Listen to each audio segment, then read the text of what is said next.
Oh, well, hello there. I'm on a better mic now. So maybe you're wondering what this is. This is just a very basic re-edit of the video that came out last year of the exact same name. Pretty much the exact same video, a few changes here and there. But, yeah, fixed audio, because I saw your comments. Don't worry, I saw those. Now you're wondering why didn't this come earlier? Anyway, hopefully you can enjoy the video now. Bye. Hello everyone, my name is Hubert, and I've been playing The Simpsons Hit and Run recently, as I believe many people have, especially with the yearly leak that a remake or a remaster is coming. But not only have I been playing it, I've been loving it. You can say many people love it, hence the yearly disappointment when no news surrounding it gets an official mention.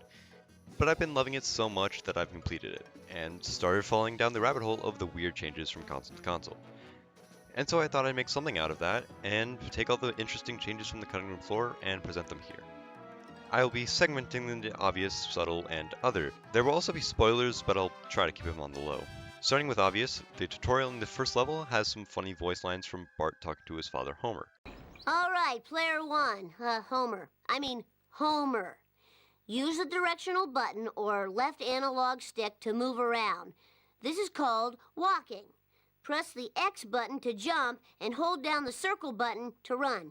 Anytime you're in the air, hit jump again to get a little extra push. Got it? There are 3 different variations from the 4 consoles in this tutorial, with the only main difference being what Bart says for the buttons. Now you may be wondering, what do you mean by 3 voices for 4 consoles? And this is technically correct because the PC version actually allows you to rebind the buttons, so they saved time and decided the tutorial was not going to have voice acting, which you will find is the first of a few changes that makes the PC version actually a little bit worse than the console versions. Additionally, due to the size of the GameCube disc being so small compared to other discs, some sacrifices had to be made, such as textures being lower quality. On the topic of discs, they all have an odd uniformity, with the GameCube discs being the same as the PC, only with minor changes here and there, like the fact that the black part on the GameCube disc being the watermark, and the PC having the disc identifiers, because there were 3 discs, because they couldn't launch it straight from the disc, or have a good download side for that matter. And then the Xbox and the PlayStation 2 have the exact same discs, with the disc watermarks being different obviously. The fact that they have 2 designs for 4 platforms, and then use those 2 designs for 2 different consoles, each is something that you don't see all the time, especially with the GameCube having a disc watermark being a solid 30 to 40% of the surface area, and the overall size of the disc being smaller than the average lifesaver mint. You would assume the PC discs would use the Xbox and PS2 design, but I think I prefer this because it's easier to identify disc 1, 2, and 3 this way. Onto the more subtle things, there's an unlockable car in the game known as the hover car. It's a pretty good car with some notable and weird changes between the different versions, with the car in the game being transparent across every platform. In the PS2 and Xbox versions, the car is the same, being completely transparent with Professor Frank and Apu, or your Simpsons family member of choice, being seen through the windows. In the PC version, the car is slightly less transparent, with being see-through but still there, as well as the character being seen. The GameCube takes a little more of a practical approach to the car, with it being opaque, but this was probably a limitation. Instead, the in-game frame lags behind and is offset. The GameCube version is basically the stark cargo plane. Between the console and PC versions, there are some things absent, like a single buzz calling vending machine in the console version that, for seemingly no reason, is completely gone in the PC version. Also, the sun has no flare in the PC version. The game crashes when a cheat is entered on the title screen instead of the in-game option menu. On console versions, the driver of your vehicle can be seen turning the wheel. Certain NPC car colors do not load on PC. And finally, 2 signs outside the community center and Springfield Elementary do not have randomization, leaving them with the same texture every time you load the area. However, for those PC master races out there, don't fret, because a single lemonade stand in level 1 does not appear on the console release. So I guess we now know why the PC version has to be downloaded and can't be run straight from the disc. The in-game textures change from platform to platform, with PC being the highest, Xbox and PS2 having slightly lower graphics, though not enough to warrant a separate picture on the cutting room floor, and the GameCube having much lower graphics.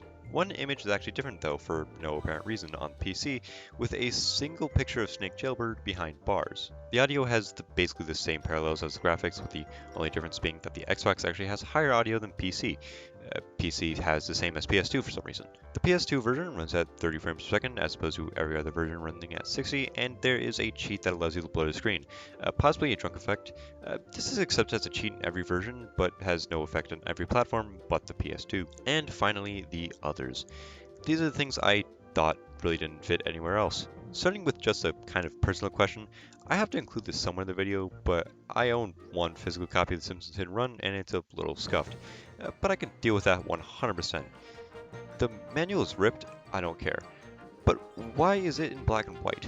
It is definitely a real manual, same gloss as one, same size, but every page is colorless. I've tried Googling it, but nothing. I've looked up a hit and run manual, and all I find is some definitely illegal pages and manuals in color. There has to be some difference here, but Google has not even a single answer. One thing I thought would not fit in the subtle differences is the, for some reason, Xbox exclusive widescreen setting. I can see why this was left out on the GameCube and PS2 versions, kinda.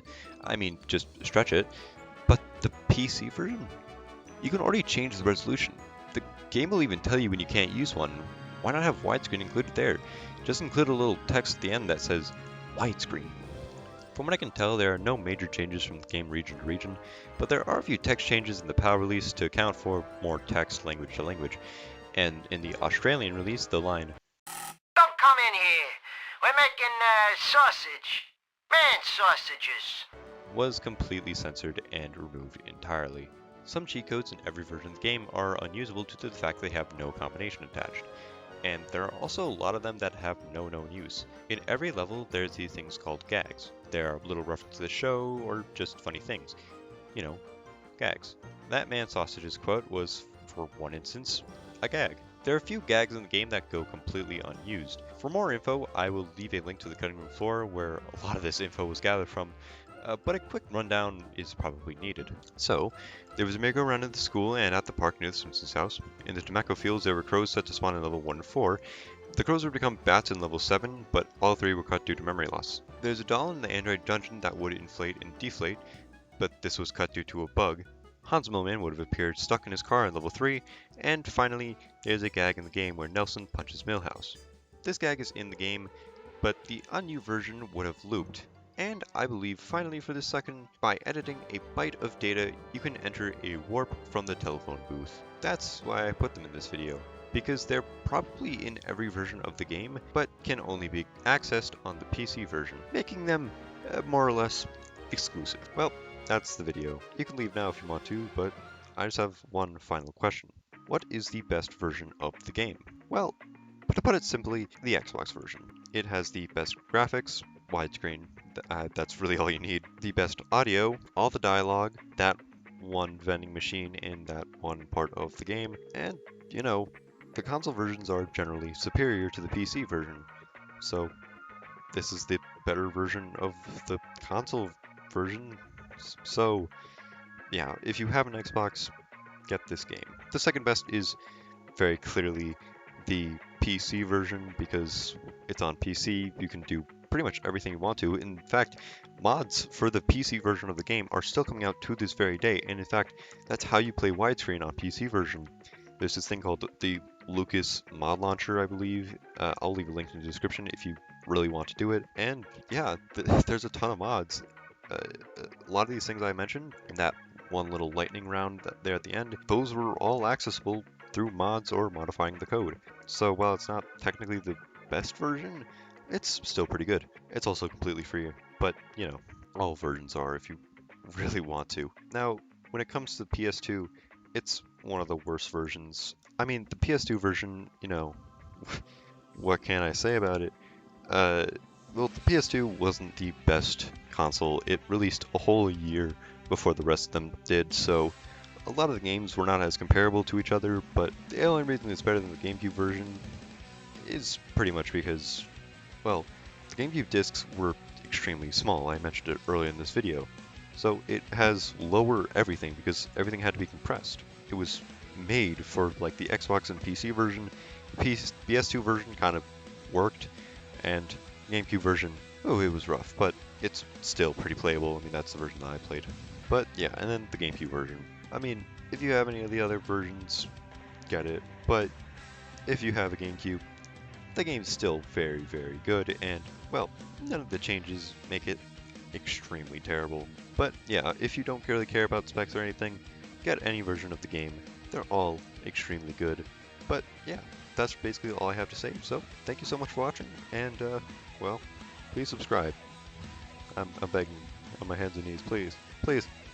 Also like and comment if you want to. Well, I don't care. Good night.